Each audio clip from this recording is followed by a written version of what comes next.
البتہ ایسی عورتیں اس سے مستثنا ہیں جو جنگ میں تمہارے ہاتھ آئیں، یہ اللہ کا قانون ہے جس کی پابندی تم پر لازم کر دی گئی ہے۔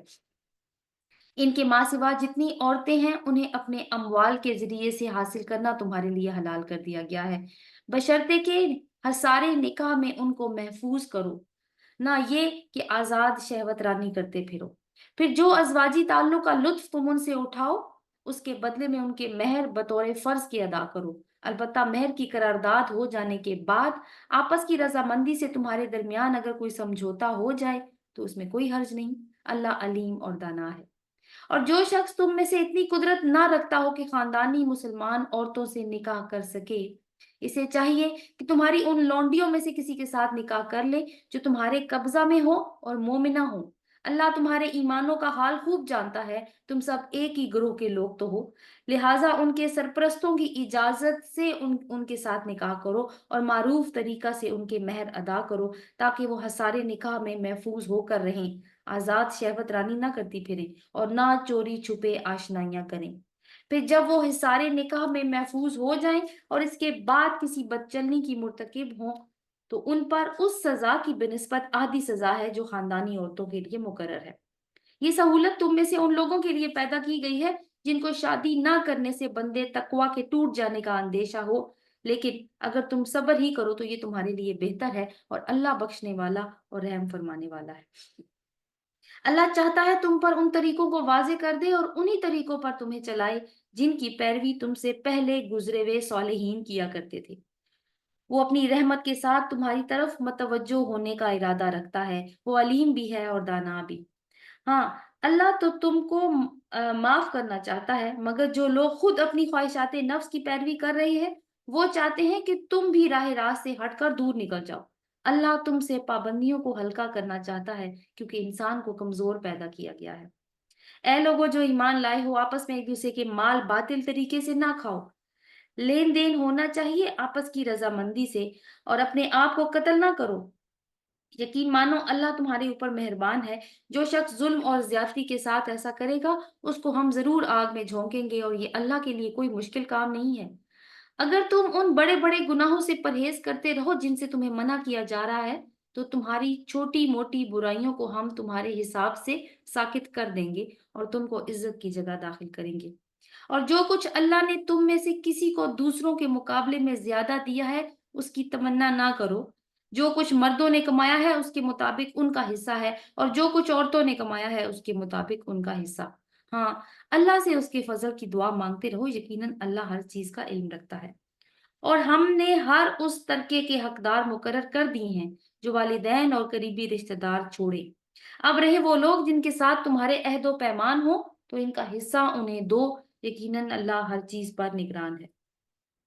مرد عورتوں پر قوام ہے اس بنا پر کہ اللہ نے ان میں سے ایک کو دوسرے پر فضیلت دی ہے اور اس بنا پر کہ مرد اپنے مال خرچ کرتے ہیں، بس جو صالح عورتیں ہیں وہ اطاعت شار ہوتی ہیں اور مردوں کے پیچھے اللہ کی حفاظت اور نگرانی میں ان کے حقوق کی حفاظت کرتی ہیں۔ اور جن عورتوں سے تمہیں سرکشی کا اندیشہ ہو انہیں سمجھاؤ، خواب گاہوں میں ان سے الگ رہو اور پھر مارو، یہ دیٹ از تھرڈ اسٹیج۔ پھر اگر وہ تمہاری مطیع ہو جائیں، فرما بردار ہو جائیں، تو خواہ مخواہ ان پر دست درازی کے بہانے مت تلاش کرو، یقین رکھو کہ اوپر اللہ موجود ہے جو بڑا اور بالا تر ہے۔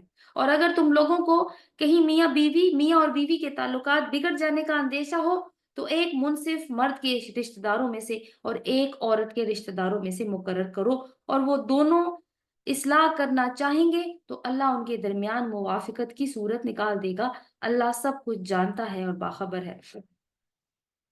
اور تم سب اللہ کی بندگی کرو، اس کے ساتھ کسی کو شریک نہ بناؤ، ماں باپ کے ساتھ احسان کرو، قرابت داروں اور یتیموں اور مسکینوں کے ساتھ حسن سلوک سے پیش آؤ، اور پڑوسی رشتہ دار سے، اجنبی ہمسائے سے، پہلو کے ساتھی اور مسافر سے، اور ان لونڈی غلاموں میں سے جو تمہارے قبضہ میں ہوں، احسان کا معاملہ رکھو۔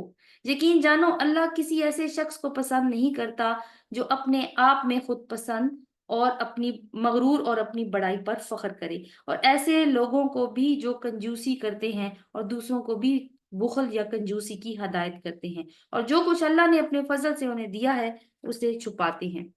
آیت نمبر 37 وَآتَدْنَا لِلْكَافِرِينَ عَذَابًا مُهِينًا، اور ایسے کافر نعمت لوگوں کے لیے ہم نے رسوا کن عذاب مہیا کر رکھا ہے۔ والذین ينفقون اموالهم رئاء الناس ولا يؤمنون بالله ولا يوم الاخر ومن يكن الشیطان له قرینا فساء قرینا، آیت نمبر 38۔ وہ اور وہ لوگ بھی اللہ کو ناپسند ہیں جو اپنے مال محض لوگوں کو دکھانے کے لیے خرچ کرتے ہیں اور در حقیقت نہ اللہ پر ایمان رکھتے ہیں نہ روز آخر پر۔ سچ یہ ہے کہ شیطان جس کا ساتھی ہو اسے بہت ہی بری رفاقت میسر آئی۔ آخر ان لوگوں پر کیا آفت آ جاتی اگر یہ اللہ اور روز آخر پر ایمان رکھتے اور جو کچھ اللہ نے دیا ہے اس میں سے خرچ کرتے۔ اگر یہ ایسا کرتے تو اللہ سے ان کی نیکی کا حال چھپا نہ رہتا۔ اللہ کسی پر ذرا برابر بھی ظلم نہیں کرتا۔ اگر کوئی ایک نیکی کرے تو اللہ اسے دو چند کر دیتا ہے اور اپنی طرف سے بڑا اجر بھی عطا کرتا ہے۔ پھر سوچو اس وقت کیا کریں گے جب ہم ہر امت میں سے ایک گواہ لائیں گے اور ان لوگوں پر تمہیں یعنی محمد صلی اللہ علیہ وسلم کو گواہ کی حیثیت سے کھڑا کریں گے۔ اس وقت وہ سب لوگ جنہوں نے رسول کی بات نہ مانی اور اس کی نافرمانی کرتے رہے تمنا کریں گے کہ کاش زمین پھٹ جائے اور وہ اس میں سما جائیں۔ وہاں یہ اپنی کوئی بات اللہ سے چھپا نہ سکیں گے۔ اے لوگو جو ایمان لائے ہو، جب تم نشے کی حالت میں ہو تو نماز کے قریب مت جاؤ۔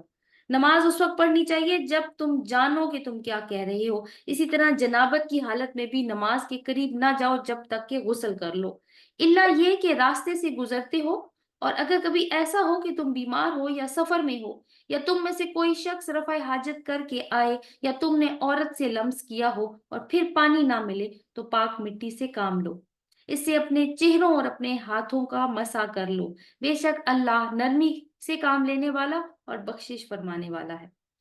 تم نے ان لوگوں کو بھی دیکھا جنہیں کتاب کے علم کا کچھ حصہ دیا گیا ہے، وہ خود ضلالت کے خریدار بنے ہوئے ہیں اور چاہتے ہیں کہ تم بھی راہ گم کر دو۔ اللہ تمہارے دشمنوں کو خوب جانتا ہے اور تمہاری حمایت اور مددگاری کے لیے اللہ ہی کافی ہے۔ جن لوگوں نے یہودیت کا طریقہ اختیار کیا ہے ان میں سے کچھ لوگ ہیں جو الفاظ کو ان کے محل سے پھیر دیتے ہیں اور دین حق کے خلاف طعن زنی کرنے کے لیے اپنی زبانوں کو توڑ موڑ کر کہتے ہیں سمیعنا و عصینا و اسما غیر مسمع و رعینا۔ حالانکہ اگر وہ کہتے سمیعنا و اطعنا اور اسما اور انظرنا تو یہ انہی کے لیے بہتر تھا اور زیادہ سیدھا راستہ تھا، مگر ان پر تو ان کی باطل پرستی کی بدولت اللہ کی پھٹکار پڑی ہوئی ہے، اس لیے وہ کم ہی ایمان لاتے ہیں۔ اے وہ لوگوں جنہیں کتاب دی گئی تھی، مان لو اس کتاب کو جو ہم نے اب نازل کی ہے اور جو اس کتاب کی تصدیق اور تائید کرتی ہے جو تمہارے پاس پہلے سے موجود تھی۔ اس پر ایمان لے ہو قبل اس کے کہ ہم چہرے بگاڑ کر پیچھے کی طرف کر دیں یا ان کو اس طرح لعنت زدہ کر دیں جس طرح سبت والوں کے ساتھ ہم نے کیا تھا، اور یاد رکھو کہ اللہ کا حکم نافذ ہو کر رہتا ہے۔ اللہ بس شرک ہی کو معاف نہیں کرتا، اس کے سوا دوسرے جس قدر گناہ ہیں وہ جس کے لیے چاہتا ہے معاف کر دیتا ہے۔ اللہ کے ساتھ جس نے کسی اور کو شریک ٹھہرایا اس نے تو بہت ہی برا جھوٹ تصنیف کیا اور بڑے سخت گناہ کی بات کی۔ تم نے ان لوگوں کو بھی دیکھا جو بہت اپنی پاکیزگی نفس کا دم بھرتے ہیں، حالانکہ پاکیزگی تو اللہ ہی جسے چاہتا ہے عطا کرتا ہے، اور انہیں جو پاکیزگی نہیں ملتی تو در حقیقت ان پر ذرا برابر ظلم نہیں کیا جاتا۔ دیکھو تو صحیح، یہ اللہ پر بھی جھوٹے افطرا گھڑنے سے نہیں چوکتے اور ان کے سرین گناہ گار ہونے کے لیے یہی گناہ کافی ہے۔ کیا تم نے ان لوگوں کو نہیں دیکھا جنہیں کتاب کے علم میں سے کچھ حصہ دیا گیا ہے؟ ان کا حال یہ ہے کہ جبت اور طاغوت کو مانتے ہیں اور کافروں کے متعلق کہتے ہیں کہ ایمان والوں سے تو یہ زیادہ صحیح راستے پر ہیں۔ ایسے ہی لوگ ہیں جن پر اللہ نے لعنت کی ہے اور جس پر اللہ لعنت کر دے پھر تم اس کا کوئی مددگار نہیں پاؤ گے۔ کیا حکومت میں ان کا کوئی حصہ ہے؟ اگر ایسا ہوتا تو یہ دوسروں کو ایک پھوٹی کوڑی تک نہ دیتے۔ پھر کیا یہ دوسروں سے اس لیے حسد کرتے ہیں کہ اللہ نے انہیں اپنے فضل سے نواز دیا؟ اگر یہ بات ہے تو انہیں معلوم ہو کہ ہم نے تو ابراہیم کی اولاد کو کتاب اور حکمت عطا کی اور ملک عظیم بخشا، مگر ان میں سے کوئی اس پر ایمان لایا اور کوئی اس سے منہ موڑ گیا، اور منہ موڑنے والوں کے لیے تو بس جہنم کی بھڑکتی ہوئی آگ ہی کافی ہے۔ جن لوگوں نے ہماری آیات کو ماننے سے انکار کر دیا ہے انہیں بالیقین ہم آگ میں جھونکیں گے، اور جب ان کے بدن کی کھال گل جائے گی تو اس کی جگہ دوسری کھال پیدا کر دیں گے تاکہ وہ خوب عذاب کا مزہ چکھیں۔ اللہ بڑی قدرت رکھتا ہے اور اپنے فیصلوں کو عمل میں لانے کی حکمت خوب جانتا ہے۔ اور جن لوگوں نے ہماری آیات کو مان لیا اور نیک عمل کیے، ان کو ہم ایسے باغوں میں داخل کریں گے جن کے نیچے نہریں بہتی ہوں گی، جہاں وہ ہمیشہ ہمیشہ رہیں گے۔ ان کو پاکیزہ بیویاں ملے گی یا پاکیزہ زوج ملیں گے، اور انہیں ہم گھنی چھاؤں میں رکھیں گے۔ اب آگے ہے آیت نمبر 58۔ ان اللہ یأمرکم ان تؤدوا الامانات الی اہلہا واذا حکمتم بین الناس ان تحکموا بالعدل ان اللہ نعم ما یعظکم بہ ان اللہ کان سمیعا بصیرا۔ مسلمانوں، اللہ تمہیں حکم دیتا ہے کہ امانتیں اہل امانت کے سپرد کر دو، اور جب لوگوں کے درمیان فیصلہ کرو تو عدل کے ساتھ فیصلہ کرو۔ اللہ تم کو نہایت عمدہ نصیحت کرتا ہے، اور یقیناً اللہ سب کچھ سنتا اور دیکھتا ہے۔ اے لوگو جو ایمان لائے ہو، اطاعت کرو اللہ کی اور اطاعت کرو رسول کی اور ان لوگوں کی جو تم میں سے صاحب امر ہوں۔ پھر اگر تمہارے درمیان کسی معاملے میں نزاع ہو جائے تو اسے اللہ اور رسول کی طرف پھیر دو، اگر تم واقعی اللہ اور روز آخر پر ایمان رکھتے ہو۔ یہی ایک صحیح طریقہ کار ہے اور انجام کے اعتبار سے بھی بہتر ہے۔ اے نبی صلی اللہ علیہ وسلم، تم نے دیکھا نہیں ان لوگوں کو جو دعویٰ تو کرتے ہیں کہ ہم ایمان لائے ہیں اس کتاب پر جو تمہاری طرف نازل کی گئی ہے اور ان کتابوں پر جو تم سے پہلے نازل کی گئی تھی، مگر چاہتے ہیں کہ اپنے معاملات کا فیصلہ کروانے کے لیے طاغوت کی طرف رجوع کریں، حالانکہ انہیں طاغوت سے کفر کرنے کا حکم دیا گیا تھا۔ شیطان انہیں بھٹکا کر راہ راست سے بہت دور لے جانا چاہتا ہے، اور جب ان سے کہا جاتا ہے کہ آؤ اس چیز کی طرف جو اللہ نے نازل کی ہے اور آؤ رسول کی طرف، تو ان منافقوں کو تم دیکھتے ہو یہ تمہاری طرف آنے سے کتراتے ہیں۔ پھر اس وقت کیا ہوتا ہے جب ان کے اپنے ہاتھوں کی لائی ہوئی مصیبت ان پر آ پڑتی ہے؟ اس وقت یہ تمہارے پاس قسمیں کھاتے ہوئے آتے ہیں اور کہتے ہیں خدا کی قسم ہم تو صرف بھلائی چاہتے تھے، اور ہماری نیت تو یہ تھی کہ فریقین میں کسی طرح موافقت ہو جائے۔ اللہ جانتا ہے جو کچھ ان کے دلوں میں ہے، ان سے اعراض کرو، انہیں سمجھاؤ اور ایسی نصیحت کرو جو ان کے دلوں میں اتر جائے، اور انہیں بتاؤ کہ ہم نے جو رسول بھی بھیجا اس لیے بھیجا کہ اذن خداوندی کی بنا پر اس کی اطاعت کی جائے۔ اگر انہوں نے یہ طریقہ اختیار کیا ہوتا کہ جب یہ اپنے نفس پر ظلم کر ہی بیٹھے تھے تو تمہارے پاس آ جاتے اور اللہ سے معافی مانگتے، اور رسول بھی ان کے لیے معافی کی درخواست کرتا، تو یقیناً اللہ کو بخشنے والا اور رحم کرنے والا پاتے۔ نہیں اے محمد صلی اللہ علیہ وسلم، تمہارے رب کی قسم یہ کبھی مومن نہیں ہو سکتے جب تک اپنے باہمی اختلافات میں یہ تم کو فیصلہ کرنے والا نہ مان لیں۔ پھر جو کچھ تم فیصلہ کرو اس پر اپنے دلوں میں کوئی تنگی محسوس نہ کریں، بلکہ سر تسلیم خم کر دیں۔ اگر ہم نے انہیں حکم دیا ہوتا کہ اپنے آپ کو ہلاک کر دو یا اپنے گھروں سے نکل جاؤ تو ان میں سے کم ہی آدمی اس پر عمل کرتے، حالانکہ جو نصیحت انہیں کی جاتی ہے اگر یہ اس پر عمل کرتے تو یہ ان کے لیے زیادہ بہتری اور زیادہ ثابت قدمی کا موجب ہوتا، اور جب یہ ایسا کرتے تو ہم انہیں اپنی طرف سے بہت بڑا اجر دیتے اور انہیں سیدھا راستہ دکھا دیتے۔ جو لوگ اللہ اور رسول کی اطاعت کریں گے وہ ان لوگوں کے ساتھ ہوں گے جن پر اللہ نے انعام فرمایا ہے، یعنی انبیاء اور صدیقین اور شہداء اور صالحین۔ کیسے اچھے ہیں یہ رفیق جو کسی کو میسر آئیں۔ یہ حقیقی فضل ہے جو اللہ کی طرف سے ملتا ہے، اور حقیقت جاننے کے لیے بس اللہ ہی کافی ہے۔ اے لوگوں جو ایمان لائے ہو، مقابلہ کے لیے ہر وقت تیار رہو، پھر جیسا موقع ہو الگ الگ دستوں کی شکل میں نکلو یا اکٹھے ہو کر۔ ہاں، تم میں سے کوئی آدمی ایسا بھی ہے جو لڑائی سے جی چراتا ہے، اگر تم پر کوئی مصیبت آئے تو کہتا ہے اللہ نے مجھ پر بڑا فضل کیا کہ میں ان لوگوں کے ساتھ نہیں گیا، اور اگر اللہ کی طرف سے تم پر فضل ہو تو کہتا ہے، تو اس طرح کہتا ہے گویا تمہارے اور اس کے درمیان محبت کا کوئی تعلق تھا ہی نہیں، کہ کاش میں بھی ان کے ساتھ ہوتا تو بڑا کام بن جاتا۔